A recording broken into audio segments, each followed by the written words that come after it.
প্রাচীন এই ভূমিতে কাকড়া শব্দের অর্থ পাহাড়, আর ঝোড় হলো জঙ্গল। পাহাড় আর অরণ্যের এই আদিম যুগলবন্দি কাকড়া ঝোড়। সময় এখানে ঘড়ির কাঁটায় চলে না, সময় এখানে বয়ে যায় পাতার মড়মড় শব্দে আর পাথরের গায়ে বাতাসের ফিসফিসানিতে। মানুষ এখানে আসে, কিন্তু শেষ পর্যন্ত অরণ্যই তাকে গ্রাস করে নেয় এক অদ্ভুত পবিত্র শান্তিতে।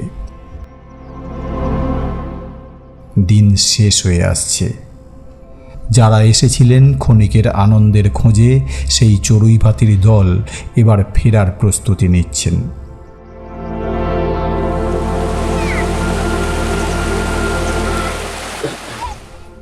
খেয়াল করে দেখুন, এই নদীটার কোনো নাম নেই।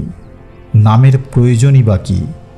সে কোনো গন্তব্যের খোঁজে ছোটেনি, সে কেবল বয়ে চলেছে মসৃণ লাল কালো পাথরের বুক চিরে।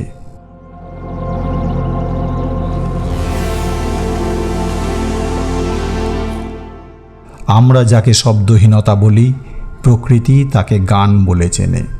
এই জলের শব্দ কোনো কোলাহল নয়, এটা এই বনের হৃদস্পন্দন।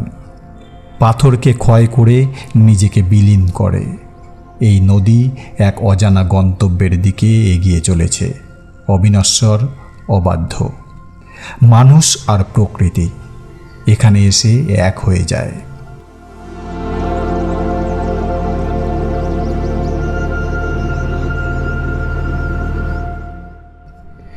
এই জলের ছিটকে ওঠা, এই অবুঝ হাসি, এটা কেবল একটা শিশুর খেলা নয়, এটা আসলে আমাদের নিজেদেরই অতীতে ফিরে যাওয়া।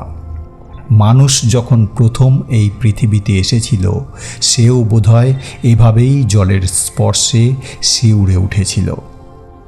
শৈশব এবং এই অরণ্য দুজনেই বড় পবিত্র, দুজনেই কোনো শর্ত বোঝে না।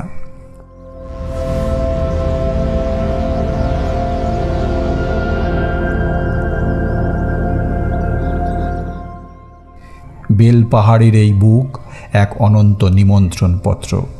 ছায়ার নিচে যেখানে আলো এসে থমকে দাঁড়ায়, সেখানে প্রতিদিন এক নীরব নাটক অভিনীত হয়। পাতা ঝরার নাটক, নতুন কুঁড়ি গজানোর গল্প। প্রকৃতি কখনো তাড়াহুড়ো করে না, অথচ এখানে কোনো কিছুই অসমাপ্ত থাকে না। আলো কমে আসছে, কোলাহল স্থিমিত হচ্ছে। মানুষের উৎসব ক্ষণস্থায়ী। মানুষ আসে, নিজের কিছু স্মৃতি ফেলে রেখে আবার শহরের কংক্রিটে ফিরে যায়। কিন্তু জঙ্গল তার নিজের জায়গায় স্থির থাকে। সে জানে এই বিদায় সাময়িক।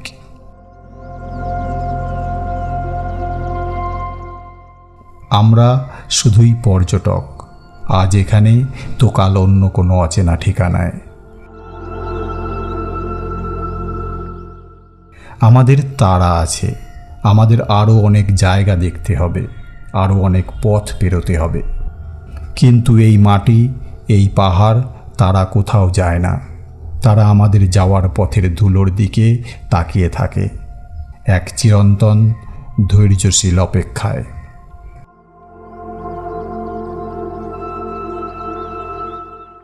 কাঁকড়া ঝোড়ের এই বয়ে চলা নদীর দিকে তাকিয়ে একটা সত্য আজ বড় স্পষ্ট মনে হয়। আমরা প্রকৃতিকে দেখতে আসি না, প্রকৃতিই আমাদের ডেকে নেয়, যাতে আমরা নিজেদের ভেতরের হারিয়ে যাওয়া মানুষটাকে আরও একবার খুঁজে পেতে পারি। পৃথিবী সুন্দর, কারণ সে মানুষের অহংকার ছাড়াই বাঁচতে জানে।